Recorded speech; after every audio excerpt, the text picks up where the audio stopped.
Good evening, ma'am. Namaskar, good evening, and good afternoon. Happy Foundation Day.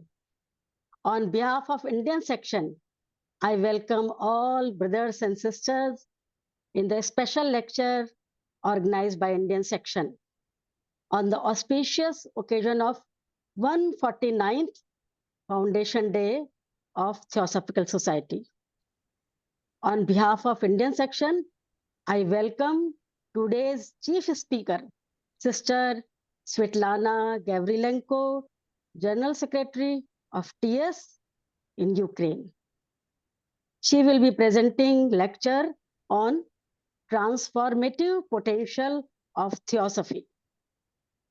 Let us begin the session by invoking the universal prayer. O hidden life, vibrant in every atom. O hidden light, shining in every creature. O hidden love, embracing all in oneness. May each who feels himself as one with thee know he is also one with every other.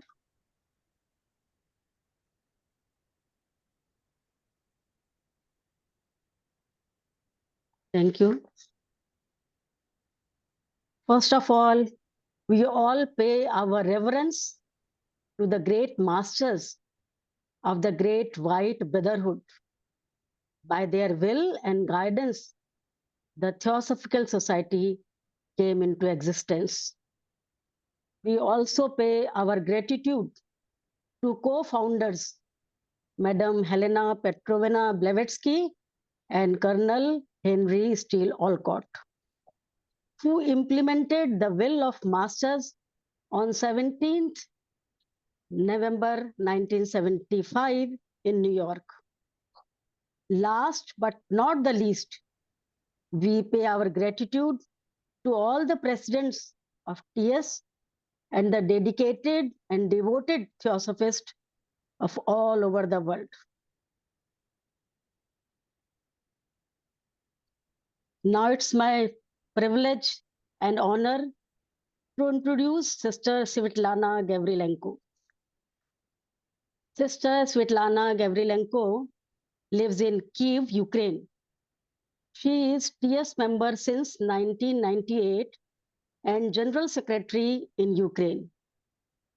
She is head of organizing committee of annual international forum named Spiritual Development for Man and Society, and also head of the Council of Committee for Ethics and Humanitarian Expertising. She is also a great mathematician and PhD in mathematics. With these words, now I request Sister Svitlana kindly share your views on the topic. Sister Svitlana. Thank you, dear Stushma, for my presentation. Dear friends, brothers and sisters, it is a great idea to invite us, Ukrainian colleagues, to participate in your meeting today dedicated to Foundation Day, to the 149th birthday of our beloved society. My sincere thanks to Mr. Pradeep Mahapatra for such invitation. A very important synchronicity in our work also lies in the fact that the annual convention of the Ukrainian section, the 20th general meeting of the Theosophists in Ukraine, is being held just in these days. I would like to talk today about the transformational potential of Theosophy, about the current global evolutionary processes on our planet, and the role of Theosophy as a worldview guide for current and future changes. But I want to begin with that special rebellious spirit that was inherent in the one to whom we are indebted for bringing renewed theosophical knowledge to people and for the very existence of the Theosophical Society. Helena Petrovna Blavatsky was born in the territory called Ukraine. Previously, this territory was part of the Russian Empire. Thus, we Ukrainians have a common motherland with her. Of course, we want to say that we are proud of this, but on the other hand, we well understand that there is no merit on this, and moreover, it obliged us to do more, imposes greater responsibility for us, Ukrainian Theosophists. First, I want to let you in on our little secret. Did you know that every citizen of Ukraine has a trident on his passport? Yes, this most ancient symbol has always been associated with this geographical place, as evidenced by numerous ancient artifacts and modern scientific researches. This is the land of Shiva. This is one of those places on our planet where the creative energy of transformation is especially revealed. But who could be surprised with the changes now? Today, it is obvious to many that we are living in a period of such global changes, which are related at all planes of existence of man and the planet.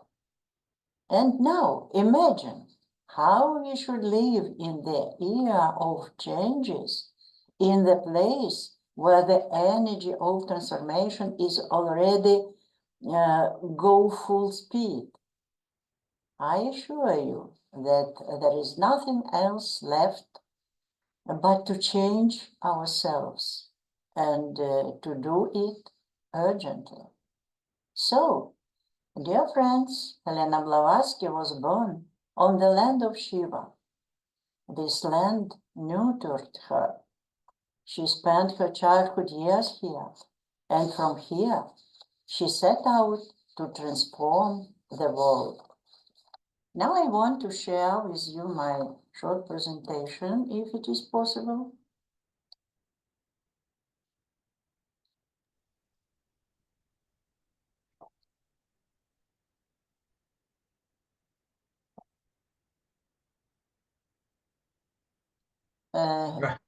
Right. Yes, it is. Do you see me? Yes. Yes, it is okay. Good. So this is our passport, the first frontal page of our passport with trident. Now I want to share with you the map. Take a look at the map we made. At least 12 places related to HPV's family and her childhood in our country are shown here. The places where the family's estates were located are marked here. They are number 1, 2, 6, 11, and 12. Also shown are the places where the military regiment in which Helena's father served and the family followed him was stationed. In the memoirs, it is said that the soldiers were often teachers of Helena, and this left its mark on her character and behavior in the future. The life of officer families is often associated with moving. On the map, these are numbers 3, 4, 5, 8, 9, 10. Also marked are the places she visited on her way back from her travels around the world. These are number 7 and 11. For example, she visited Kiev 3 times.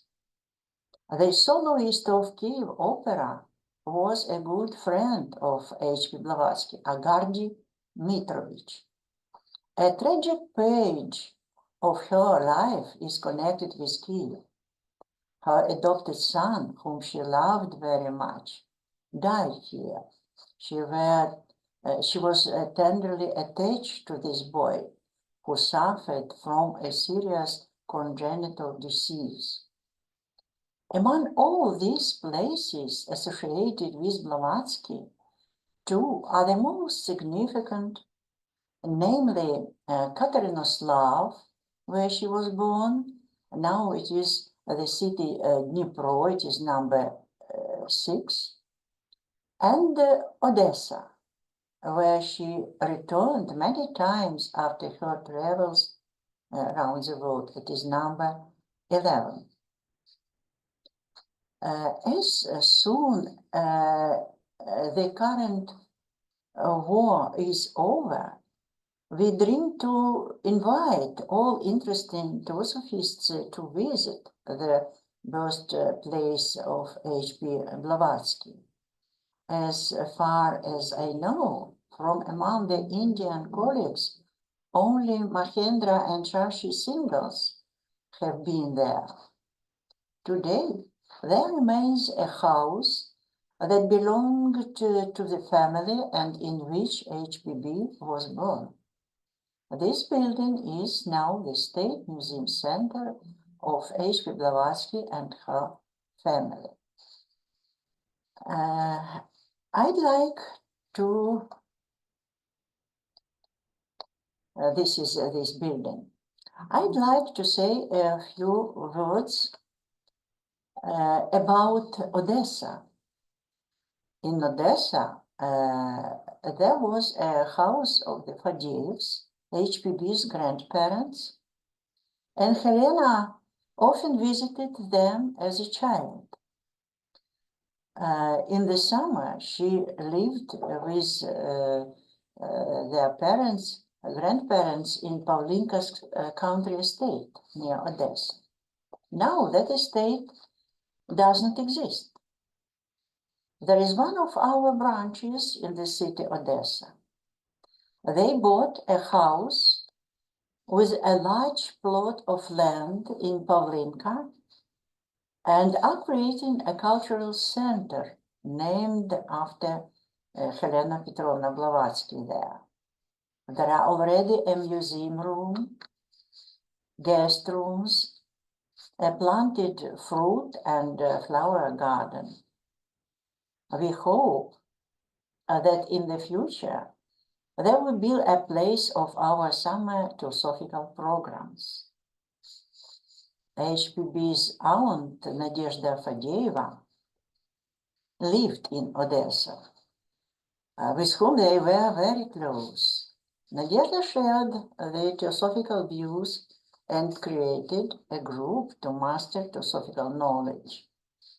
In 1893, this group became officially the first branch of the Theosophical Society on the territory of Ukraine, the former Russian Empire.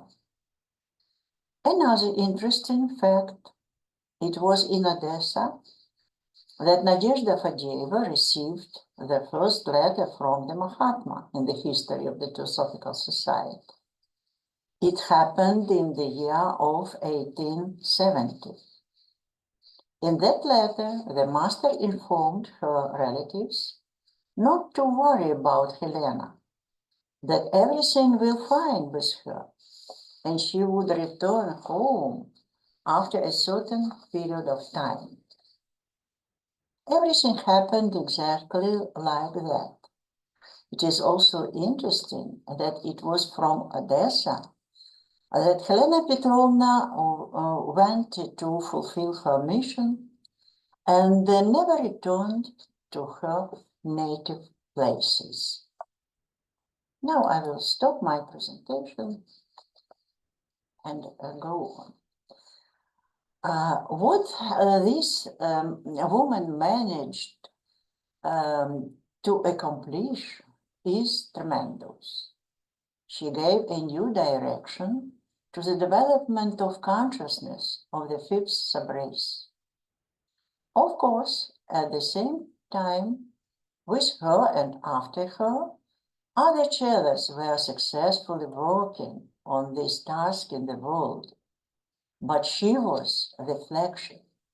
Like an icebreaker, she cut a new path of thinking among the ice crystalline massifs of materialism.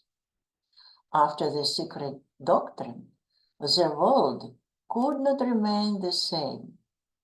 Sometimes in medicine, especially in difficult cases, the shock therapy is used. It was the same here. The mental shock contributed to getting out of the established dogmas and stereotypes of materialistic thinking. Today I want to share with you my thoughts about the three main directions of those transformations in the consciousness of humanity, which are connected with the appearance of the sun of Theosophy on the horizon of humanity at the end of 19th century. This is, so to speak, a social transformational potential. Then we will look at the individual transformational aspects. I will note right away that such a division is quite conditional. Therefore, the worldview factor can be considered the first and most decisive social transformational factor of theosophical teachings. The picture of the world began its stage of radical transformation. It continues even now. Many sciences are in the process of changing paradigms. They are embedding from adolescence to maturity. Physics and psychology overcome the checklist of materialism the fastest. Serious and authoritative scientists began to talk about the multifactedness of the world, the multidimensionality of nature and man, about the metaphysical foundations of understanding the processes taking place around us and also in our inner space. Many advanced modern scientists may not even know Blavatsky's name and works. When circles diverge on the water and begin to rock a small boat, it may be not known where the wave came from, but the boat cannot remain in its previous state. Through Helena Blavatsky, the evolutionary teaching came into the world, which expands our understanding of the world, proclaims the principle of unity of everything in the universe, gives a wide panoramic picture of unfolding of the universe with its elements, suns, planets, kingdoms of nature. The human being appears in such a picture as an organic element of this process, which has its own task, its own ways of solving this task. This picture incredibly depends a person's perception of the world and himself. I believe that a deep understanding of this global development process, with all its details and nuances, is something we have yet to grasp in further exploration. However, even now, we can gain a certain evolutionary competence by acquainting ourselves with the timeless wisdom founded in the works of H.P. Blavatsky. We need this evolutionary competence as an understanding of the global processes of the development of the universe and man. It is necessary for us to interact more responsibly with each other and with nature, to continue the impulse of transformation that was set in motion thanks to the heroic life of Helena Petrovna Blavatsky. In order to make this first point about Theosophy and science complete, I want to say one more feature of it. This is a problem of science and morality. Theosophy points to this important aspect in connection with science research. This is a moral aspect, and it concerns not so much science as a field of knowledge, but the scientist as a subject of the process of knowledge. Many areas of modern science persistently require the scientist to accept responsibility for the outcome that may result from his activities. In ancient times, science was considered the pursuit of knowledge morally pure. It was believed that the use of knowledge for the benefit or detriment of mankind has nothing to do with knowledge itself.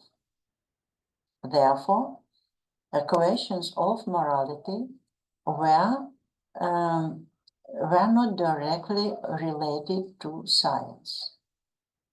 In addition, at that times, the influence of man on the ecosphere of the planet was consistent with the recreational opportunities of nature. However, at the end of 19th and the beginning of the 20th century, this situation changed. Neuroscience have combined with technology. Francis Bacon said, knowledge is power. Humanity has reached such a level of knowledge and technology that its influence on the natural environment began to exceed the possibilities of natural recreation of our planet. Today, the solution is obvious. When not only the fate of the biosphere depends on humanity, but also the future of humanity itself and our planet as a cosmic being. Instead of being the spiritual leader of the planetary civilization, worthily representing our planet in the space community, man has become a real threat to himself. This is how the outstanding contemporary thinker, founder of the International Academy of System Studies, Erwin Laszlo, characterized this process. Our time was witnessed striking changes that have transformed the basic idea, the idea that our world will continue to depend on what we, people, think, say, and do, from the area of banal truth to the area of scientific principle.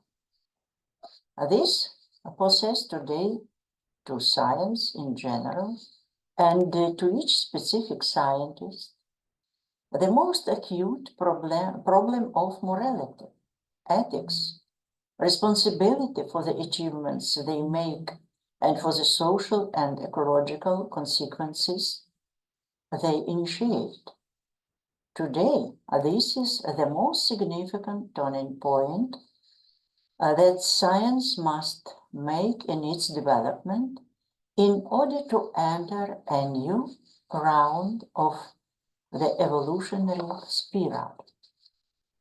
Not all scientists are ready for this and recognize the need for such an approach. The synthesis of truth and goodness, science and morality, does not happen automatically. It must be done by scientists themselves, who are moral authorities and bearers of the moral imperative in science. Today, a special burden of responsibility falls on those who generate new ideas, who are at the forefront of scientific research. And this is also an important component of the new worldview and those transformational processes taking place in the consciousness of humanity. Let's go further. The principle of unity, which is based on the teachings of Theosophy, offers a generalized picture of the evolutionary process, which includes a detailed description of the human kingdom of nature and the stages of the evolutionary development. This knowledge allows us to see the one destiny of humanity and realize the one purpose of each individual human being. This knowledge has at its core a deep ideological influence capable of raising people's consciousness over the differences that separate them. When the Theosophical Society, the creator and ideologist of which was our great compatriot Helena Blavatsky, announced its goal of creating a nucleus of brotherhood, this idea seemed utopical and unattainable to many. During the years of existence of the Theosophical Society in the world, the ideal of human brotherhood has already acquired visible outlines and ceased to be a theoretical abstraction. Therefore, we are talking about the second important transformational process that is slowly happening in the world. This is the formation of new human relations. If in the middle of the 20th century, economics and engineering were the most common majors that applicants to universities wanted to master, now it is psychology and foreign languages. This is a tectonic shift in priorities. How does humanity demonstrate its readiness to accept and implement the idea of unity, the idea of brotherhood?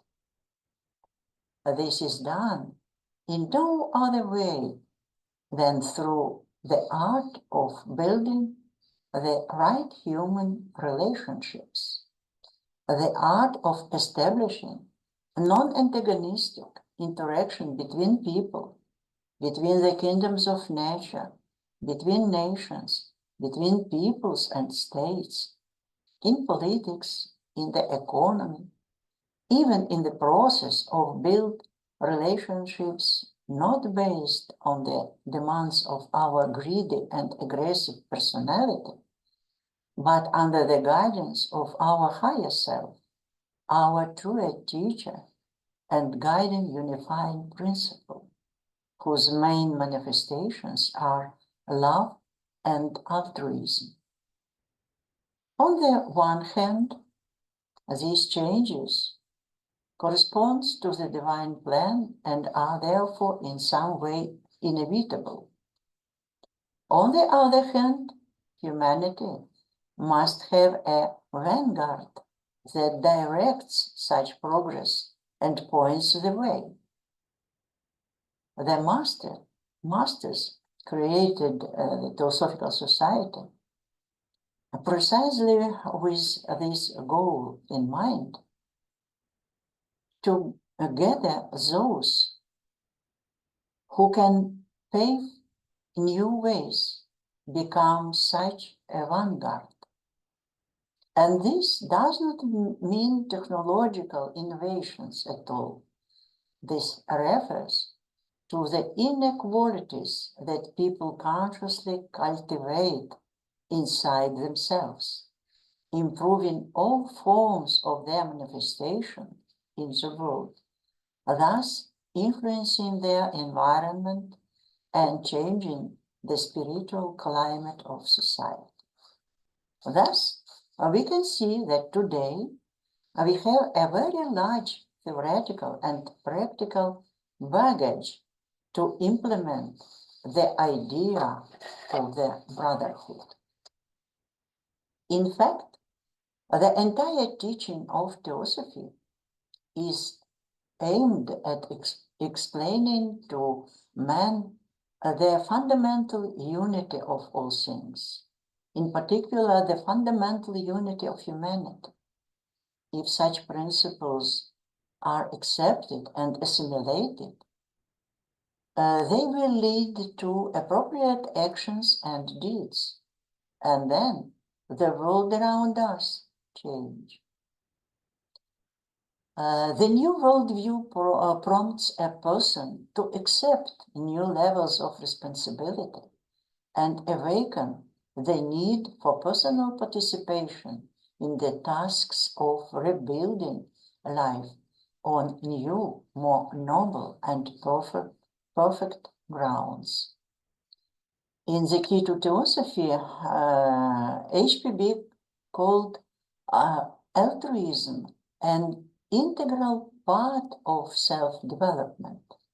She also wrote in her studies in occultism, the ability to know does not arise from book knowledge or pure philosophy, but mainly from the truer practice of altruism in deed, word, and thought. For this practice cleanses the covering of the soul and allows light to penetrate the human mind.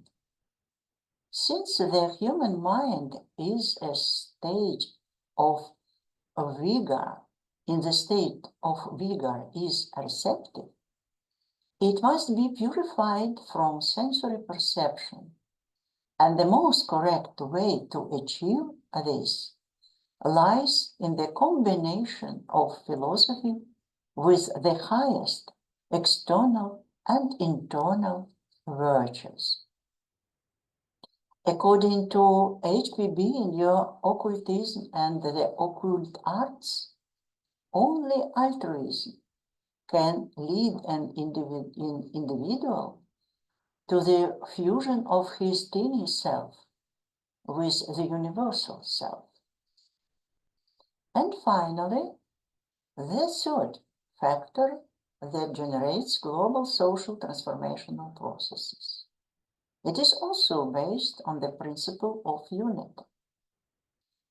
This is another important area in which the ideas of Theosophy are able to provide an impetus for transformation, leading to unity and mutual understanding.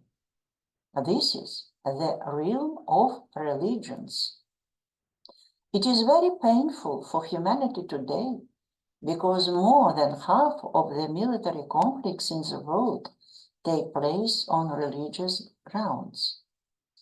The issues of the common origins of religions, the identity of the moral commandments of all religious teachings, The explanation of the regularity of individual characteristics in the ways of transmitting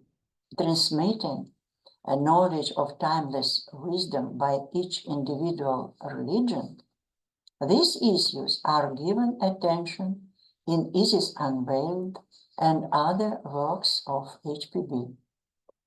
The very term brotherhood of religion, adopted as a basis for understanding the commonality of these public institutions, surprisingly accurately reflects the position of Theosophy on this issue, although at the same time it causes protest and rejection by some denominations and religion organizations.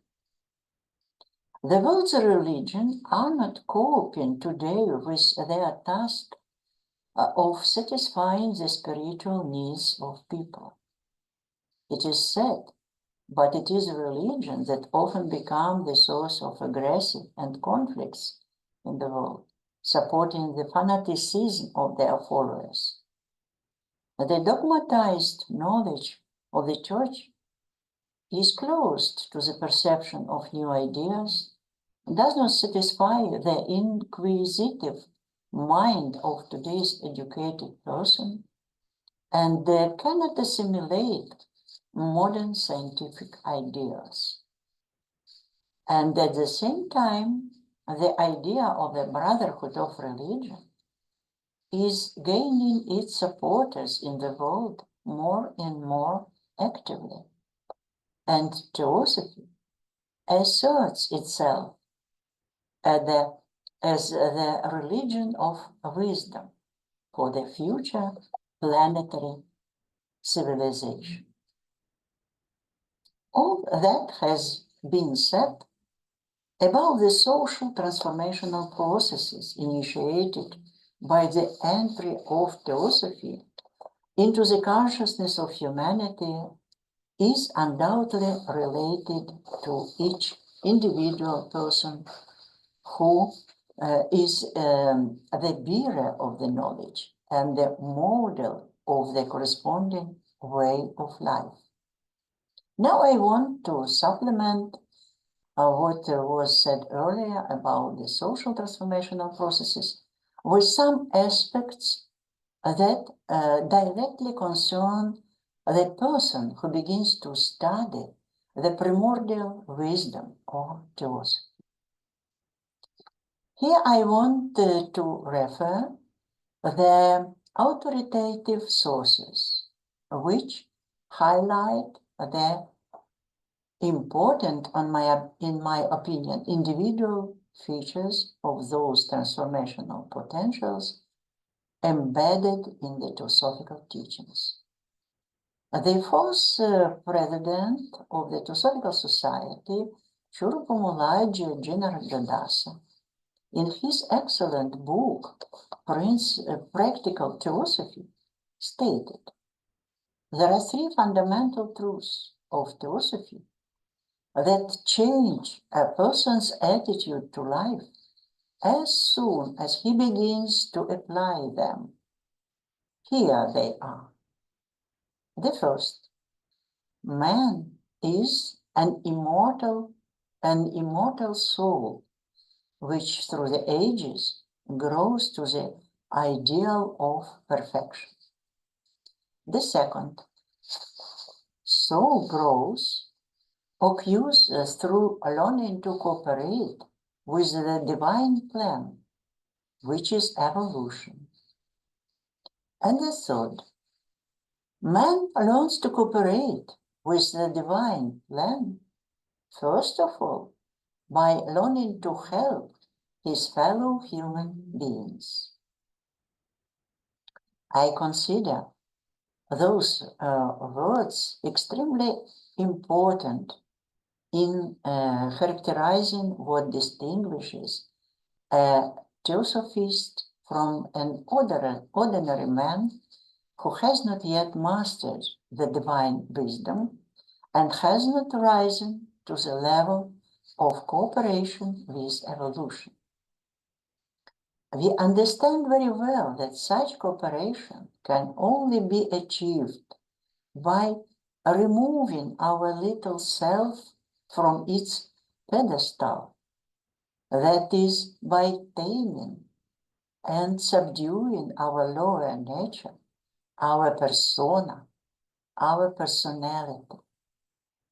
There is one more individual aspect that I cannot ignore. HPB wrote about it in the third volume of The Secret Doctrine, in the article 1, named Warning. There is a strange law in occultism that has been witnessed and proven over thousands of years of research. And throughout all the years that have passed since the beginning of the Theosophical Society, this law has been invariably confirmed in almost every case. It is only necessary for someone to enter the path of probation, as some occult consequences begin to appear. And the first of them is to reveal to the outside everything that was in person until now in a dormant state. His shortcomings, habits, qualities, and hidden desires, good or bad or indifferent. In the field of the occult, this is an unbreakable law.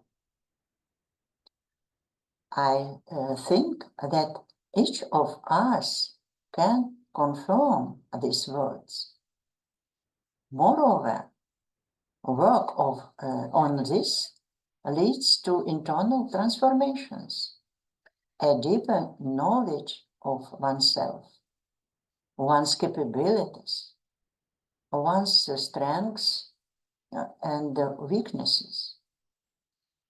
Undoubtedly, I have not exhausted the topic today, describing these important, in my opinion, individual and social factors of the transformation of potential embedded in the teachings of Theosophy.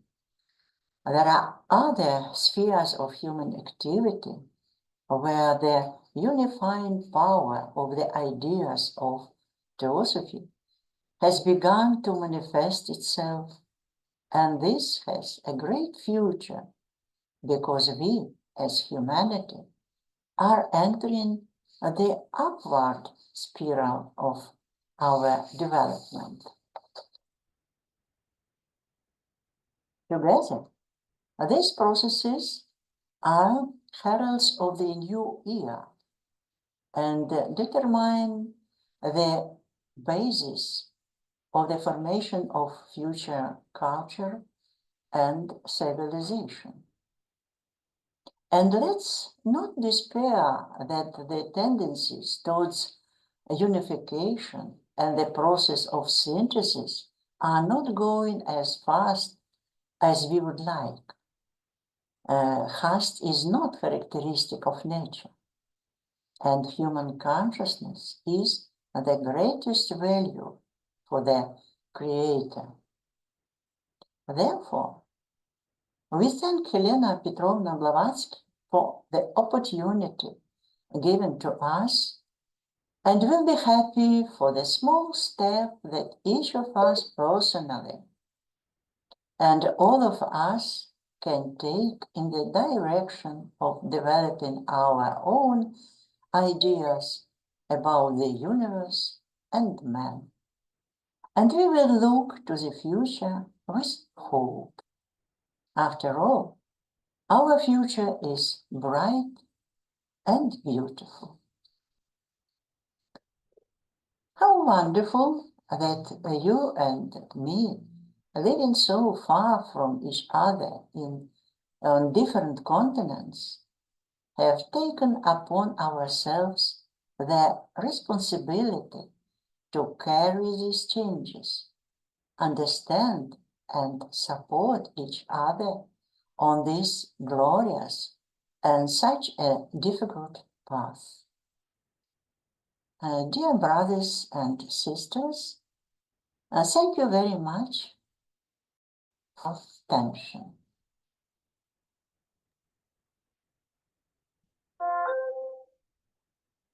Thank you so much, sister.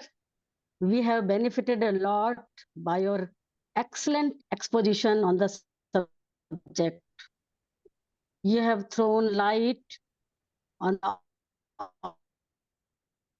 outstanding contributions of HPB. Thank you so much. Now the forum is open for discussion.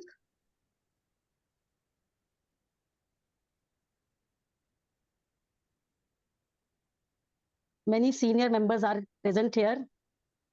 I request Shinde sir, kindly share your views on this occasion. Happy to see you, Mr. Schinde. Yeah, thank you, thank you. I am also happy to see you. Just now we heard the Pabelo's talk on Foundation Day at Adyar Headquarter Hall. And then I connected with you. I am very happy to listen you. Sushma ji, what do you want to contribute me? It's up to you. It's up to you, sir. Okay. Svitlana has described us very nicely today's Foundation Day. And really, I warmly welcome Svitlana for sharing your thoughts on H.P. Blavatsky from Russia, Ukraine, where HPB was born. And you have contributed very beautiful thoughts.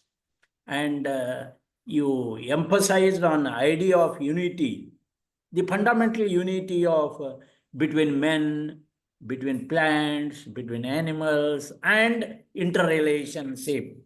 So man is manifestation of love and altruistic. That is what your statement is very appealing. Man is manifestation of love and altruistic. See, the inner qualities of man can change the spiritual atmosphere, not only of his own atmosphere, but also the society. And TS being the living organism, helping is the first step. As you said, you quoted the Sri Jinras Das. He said, one who develops the spirituality, he begins with first step to help others. So the basic thing you emphasized, unselfishness and self-sacrifice, is the first step that begins, because these two are the great twin forces, unselfishness and self-sacrifice.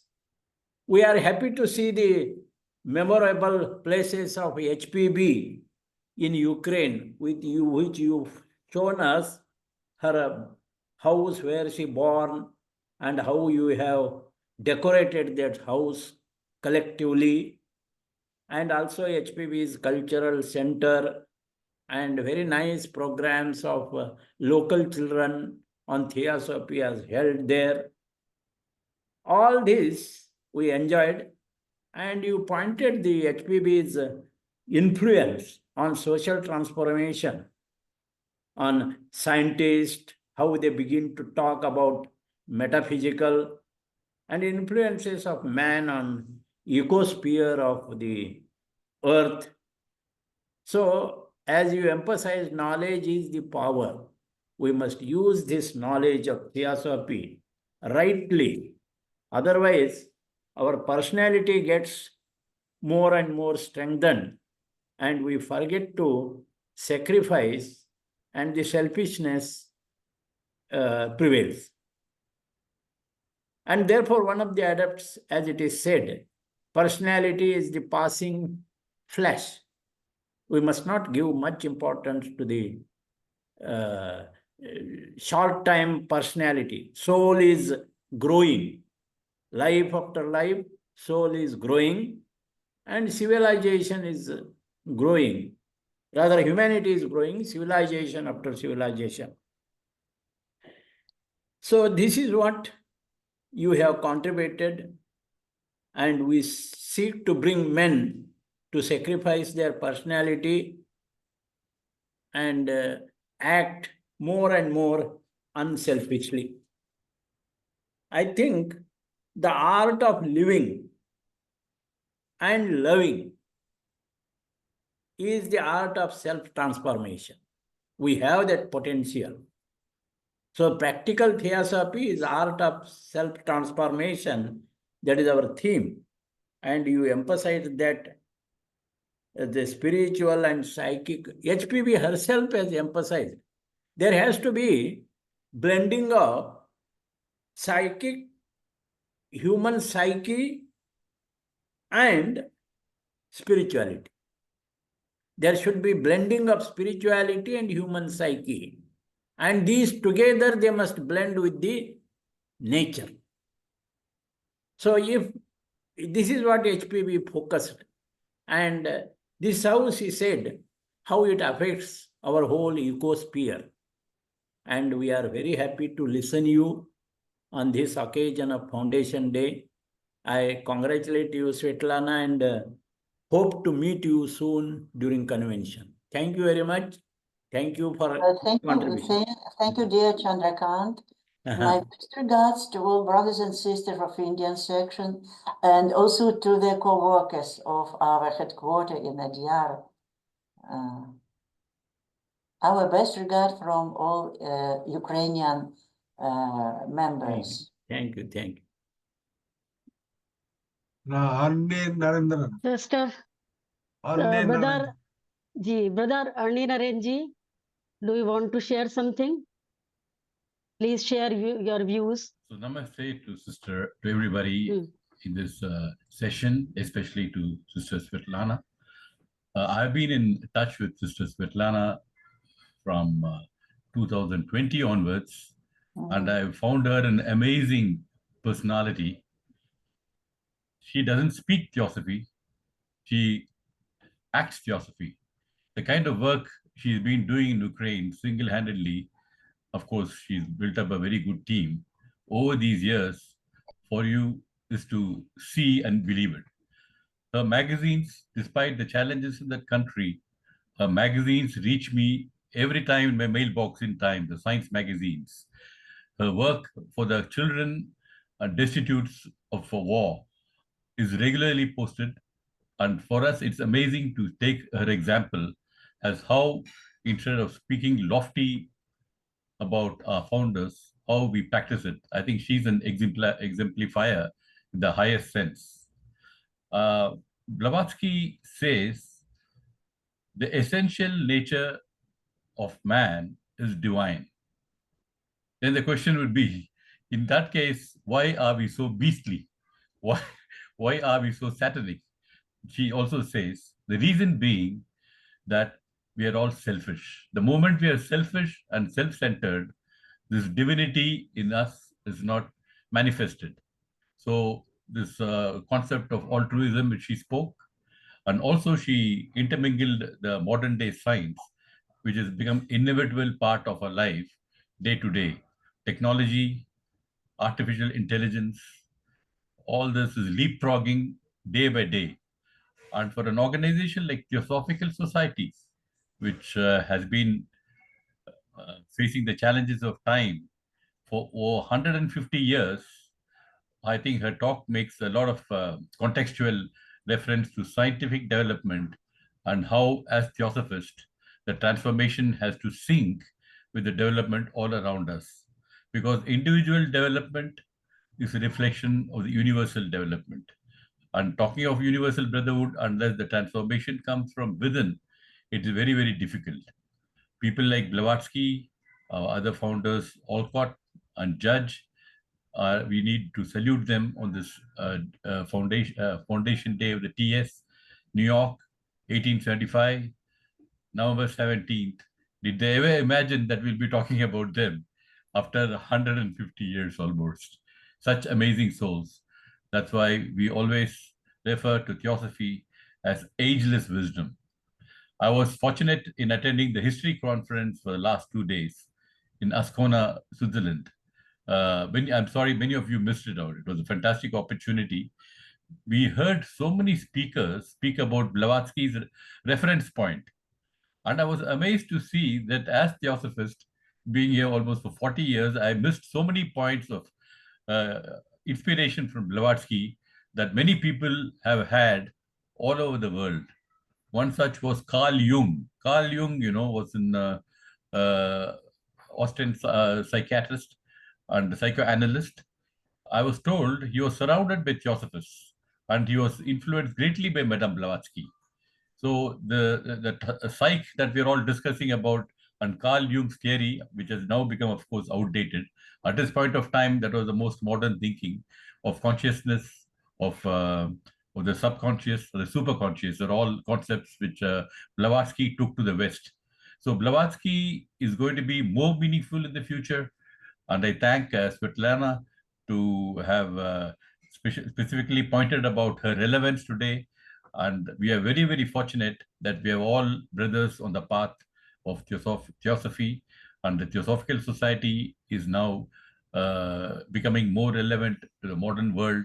And our message will not come from our talks, but our message will come from our own personality.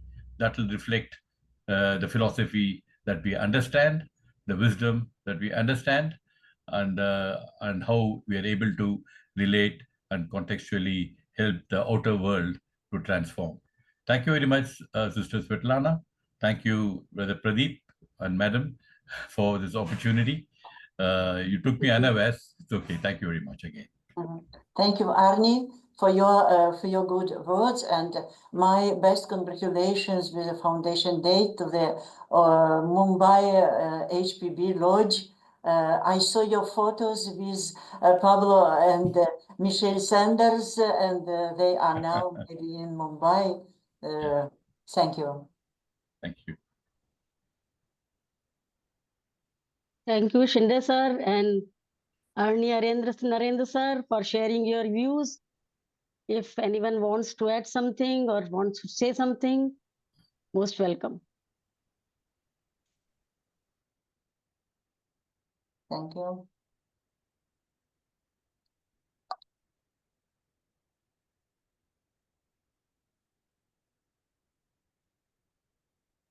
Or else we can close. Okay, sir. Thank you for joining.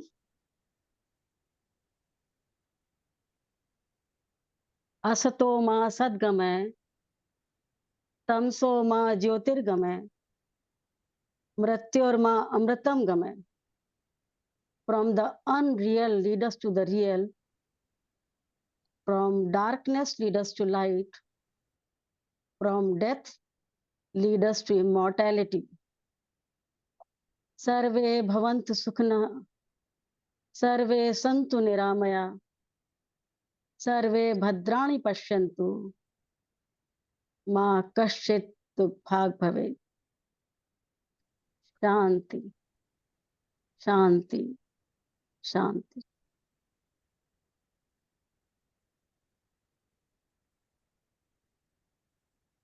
Thank you, Sister Svitlana, and thank you all the participants for joining.